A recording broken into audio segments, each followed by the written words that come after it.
Bandwidth for First Updates Now is supported by AndyMark. Are you competition ready? Go to andymark.com and keep your team inspired. And by the Blue Alliance. Keep up to date on all live and archived First Robotics events and team stats at thebluealliance.com.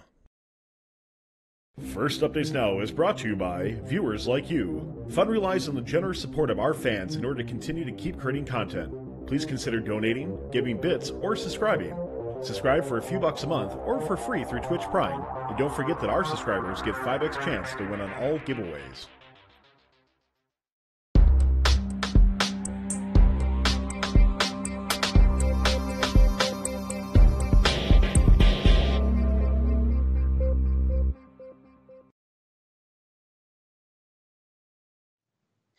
Good evening, everyone, and welcome to the show where we don't have any snow. It's the Southern Fried Region Recap. Reporting for First Updates Now, I'm John Fogarty. I'm Ben Sterling. I'm Sky Leak. And I'm Catherine Tice. Week 1 here in the Southern Region, playing First Power Up has already given us some very exciting matches. Teams were getting their first opportunity to play in official matches, and we already have seen several upsets, and we've seen a few newer named teams rise to the top. This week, we kicked things off with the Palmetto Regional, and things got started pretty quickly. We actually saw the highest scoring match of the entire event in qualification match number 7. Granted, that was due to 135 penalty points. Be careful about your robot tipping over. That 16-inch rule is not something you need to mess with. Now, Palmetto proved to be a pretty competitive event, with an average winning score of around 341 points, which is higher than the current national average of winning score of 334 points. Now, obviously, keep in mind that higher scores don't necessarily mean everything with this year's game. At the end of the qualifying rounds, 1876 beat Robotics for the second consecutive year in a row, seeded first. They were a solid scale robot with a quick intake that could reliably climb the tower as well. They selected another scale and climb capable robot for their alliance with the second seeded team 4451 Robots Garage. And then they routed things out with team 342, the Burning Magnetos, to help with the switch and the exchange. Their alliance was able to breeze to the quarterfinals with an average score of well over 400 points, but things came unraveled in the semis quite literally. During the semifinal match 1, 1876 intake came crashing down off their robot while they were attempting to put a cube onto the scale. This prevented their alliance from being able to keep up with the 5th-seeded alliance, which consisted of 5472 Stallion Robotics, 2614 Mars, and 3140 Flagship. They also included another team, the Ninjaneers from Florida, who dropped out in the quarterfinals due to an issue. Now, 5472 focused on maintaining control of the scale, while 2614 completed the vault and exchange as fast as possible. And, of course, they assisted with the scale when they needed to, and their climber was very effective as well. Then they used Team 3140 as a defensive force to keep every team that they played against bottled up on their side of the field. That strategy punched their ticket to the finals, where they would face off against the number 3 seeded alliance of Team 125, the Neutrons, Team 343, Metal in Motion, and Team 5317, Red Hawk Robotics. We got to see right from the start an exciting autonomous battle like I hadn't seen yet in the season, but for the scale between Team 125 and Team 2614, even when the scale wasn't right in front of them in their color. Both teams got cubes placed onto the scale and balanced during the autonomous mode. It was pretty cool to see. The captain and the first pick of each alliance then dueled it out for the scale, but unfortunately 125 took a hit early on from 3140 that seemed to knock out their intake for the remainder of the first match. And 5372 is having some trouble dropping cubes during their first match. Now, the second pick of the third alliance, 5317, was able to make a lot of quick runs to the exchange for a second pick team, and they were able to solidify those power-ups for their alliance to help make sure that their alliance won that first match. However, 5372 shored up that cube drop-in problem in match 2 and 3, and with the help of 3140 keeping Team 125 in particular's options very limited. The number 5 Alliance was able to pull away those last 2 matches in the finals to take home the Palmetto Regional Championship. Also, congratulations to Team 4013 on winning the Engineering Inspiration Award and Team 4481, the Remembrance, on winning the RCA. How did things go down at the Dallas Regional, Catherine? Dallas was fantastic. It was a lot of fun to watch, and honestly, I think we may have had the strongest alliance of week 1 at Dallas. So it was fun to watch. But thanks for covering Palmetto, John. That's always one of my favorite events to watch. A lot of teams from my home region go to Palmetto, so it's always exciting to see. So first off, at Dallas Regional this year, I want to give a huge congratulations to 1296 Full Metal Jackets for their Chairman's Award and for having a team member become a Dean's List finalist, Hannah Cowgill. 1296 just had a great showing at Dallas all around the board. The other Dean's List finalist was from Dallas was Noah Santoni from 2848, the All Sparks. 2848 also had another member recognized with the Woody Flowers Award given to Deborah Barone. So just big wins all around the board for those two great teams. Also, huge congratulations to 7303 Reach Robotics for the Rookie All-Star. I think that's one of the best recognitions we can give to any team in first, and so really excited to see that team 7303 pull that out at Dallas. So now moving on to the competition field, this event had some clear favorites going into it.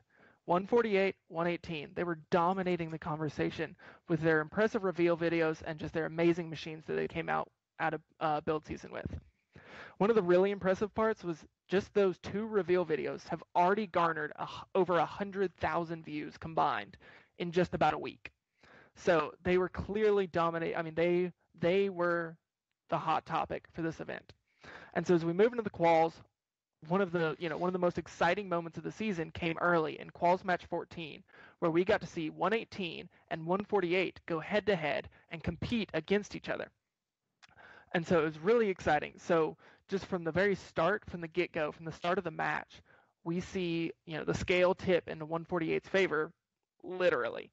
So in auto, 148 is able to get a cube on the scale first and just start racking up those points and start getting going and just immediately start getting the advantage over 118. But we actually saw a pretty impressive comeback from the Red Alliance through some really clever tactical play using the Force and the Boost power-ups. We're actually able to see the Red Alliance overtake the Blue Alliance, even though 148 controlled the scale all match long. It was really impressive to see some serious strategic play so early at a week 1 event. But eventually, 148 was just able to keep control of the scale all match long. Even though the Red Alliance had both switches, it eventually came down to climbing and levitating points. And so 148 was able to pull out the win over 118, and honestly, it kind of decided the event right then and there. So 148 went throughout the entire event, entire quals undefeated. They seeded first, 118 only lost twice. They seeded second, followed then by 3005, and then by the All Sparks, 2848. And so 148 chooses 118, 3005 chooses the All Sparks, and we have our top seeded alliances going into the Elims.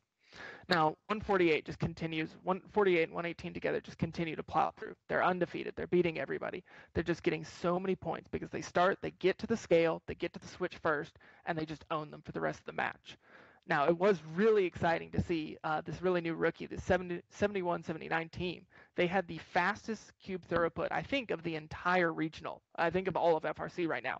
I know one of their matches, they scored 20 cubes through the vault and the switch.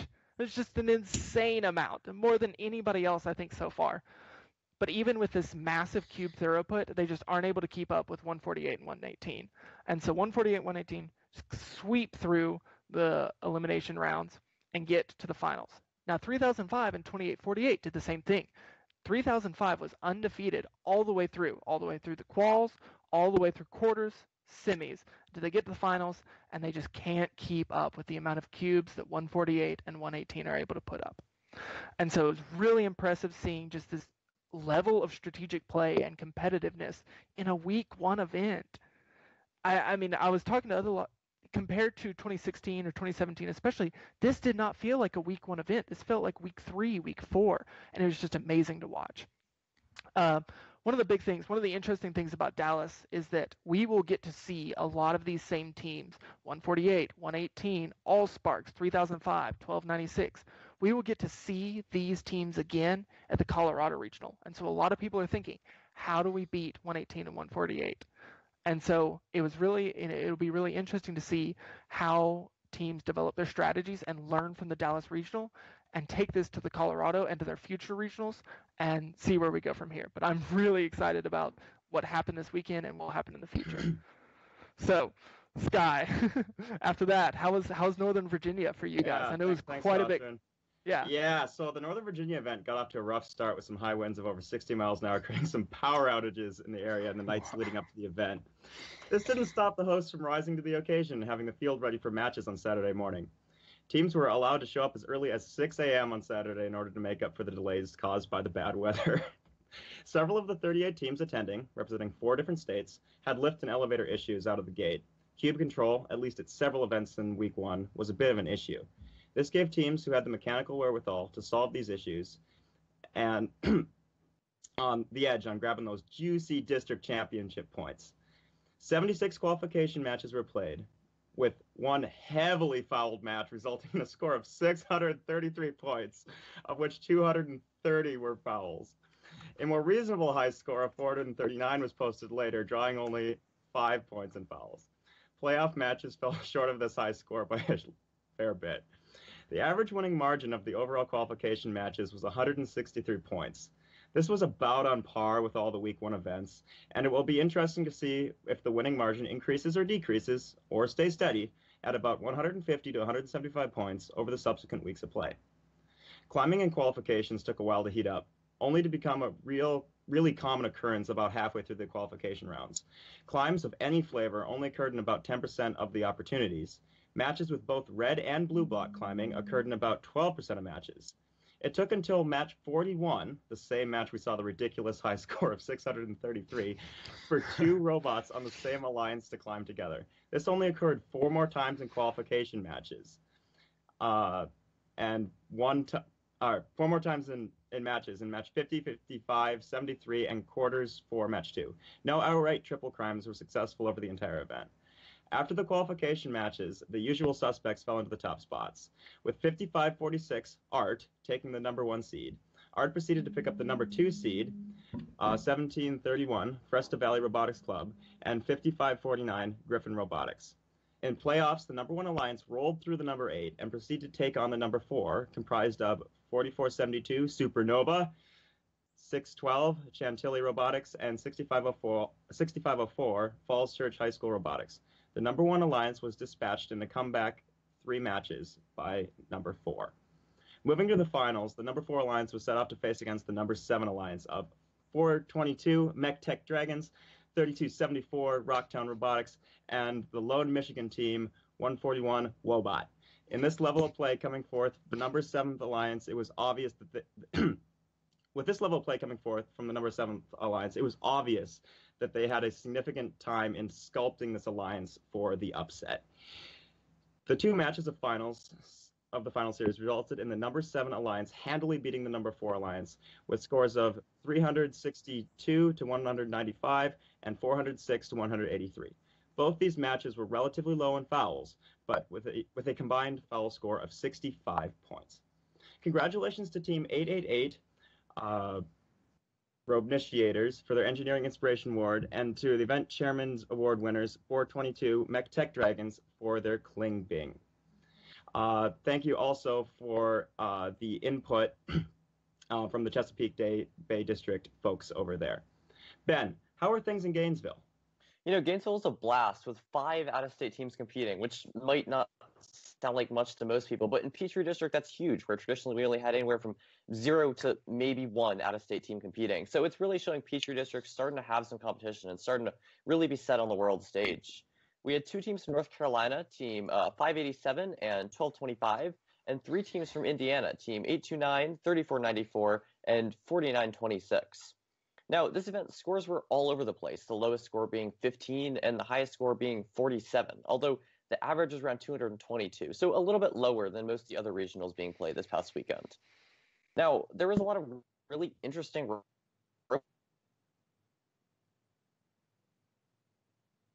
robots this past making magic with their vacuum robot. Or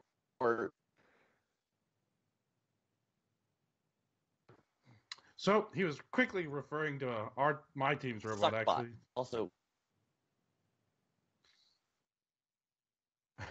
So although our vacuum didn't perfectly perform, it was a lot better than a lot of people expected because vacuum robots are pretty uncommon overall.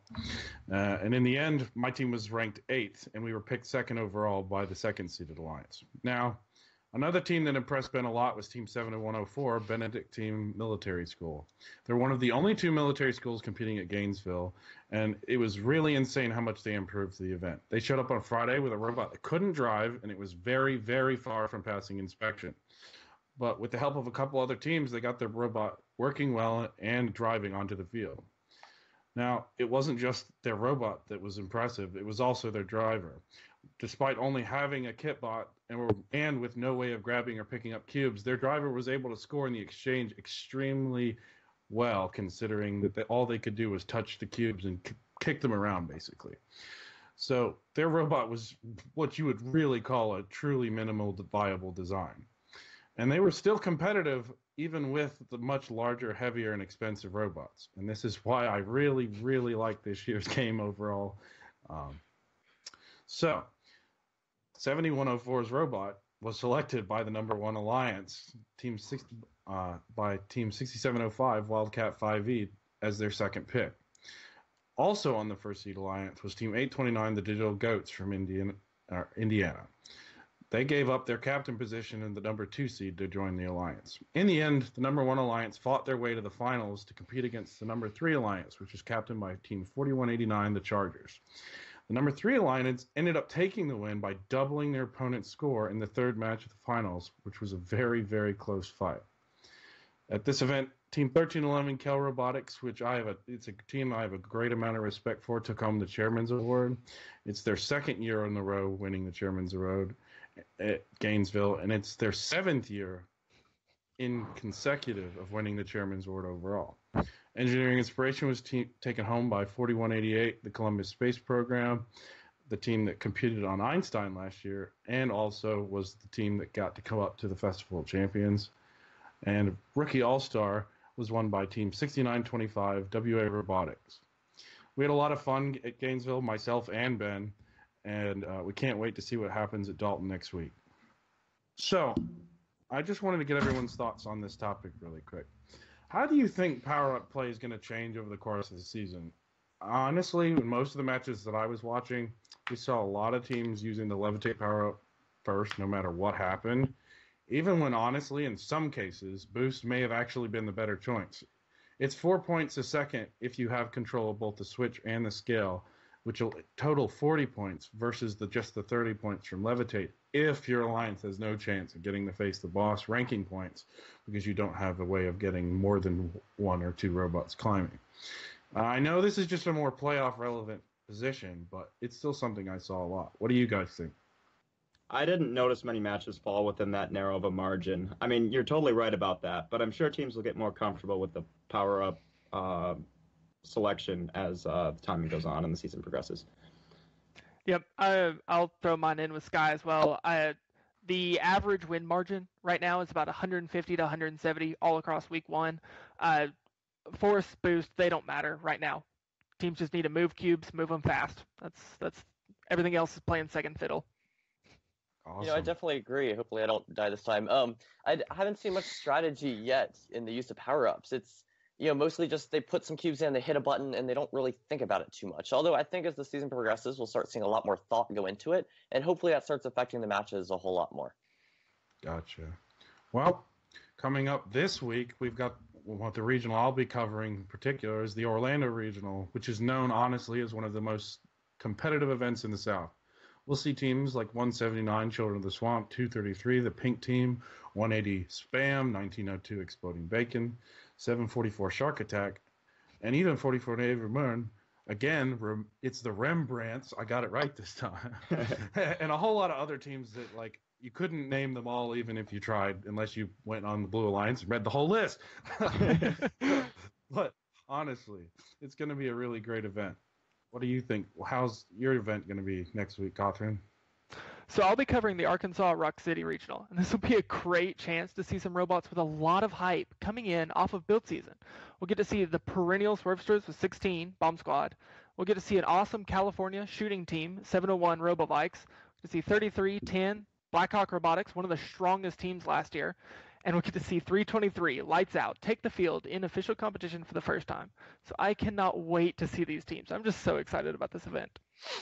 So Sky, how are you? What you've got next week? I'm rolling on down to Lubbock, Texas to check out the Hub City Regional. We'll see the likes of teams 1619 Apple Creek Robotics and 4063 Trixa for Kids. There are a few teams that may have an edge due to already competing in the Week 1 event, like 2974 RC Dawson and 6672 Fusion Core. What about you, Ben? So I'll be going to, here in Petrie District, we'll have the Dalton event. I won't actually be there, but we'll see a couple repeats from Gainesville, in addition to a lot of new teams, including 2974 Walton Robotics and 4910 East Cobb Robotics. So I'm really curious to see how much of an advantage the teams that competed last week will have over the teams that haven't competed quite yet, especially since here in a district we have that extra 6 hours. So it's definitely going to be interesting. Yeah. So I'm sorry. So each week, each of us is going to give our picks on who we think deserves a spot in the FRC Top 25 show. And I'm going to start off with my pick, honestly, from the Palmetto Regional. 2614 Mars was really great. They had a solid all-around robot, great intake, reliable climber. But what really impressed me was their consistent auto modes, not just for doing the switch, but for the scale as well. Like I said, even when it wasn't on their side, they were able to cross the middle of the field between the platform zone, and it was a really, really big their team was a really big contributing factor to their Alliance's win at Palmetto. What about you, Catherine? So you guys already know who 118 is. You know who 148 is. I'm giving mine to 3005, the Robo Chargers.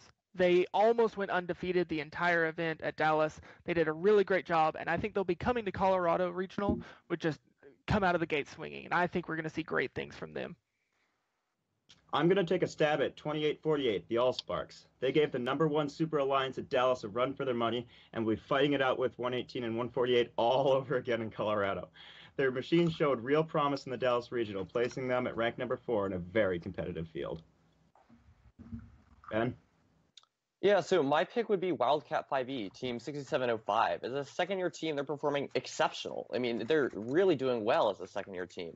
So far, they've had the highest score in the Petrie District of well over 400, and they ranked #1 at the Gainesville District, or Gainesville event. So they really show some potential being a world-class team. Well, with that, everybody, that's all we've got for tonight. If you want some more First Robotics and you like what we do, all we ask is you let others know about our show and that this is the place to go for more FRC in their lives. If you've got a few bucks to share, we'd appreciate it, but if not, we totally understand, and we're delighted to have you on board. On behalf of myself, Catherine Theis, Ben Sterling, and Sky Leak, and our producer, Tyler, we'd like to thank you for tuning in. And thanks to all the moderators in our chat. Our next show is Intimidation, first in Michigan. Talk to you next week on the Southern Fried Region Recap.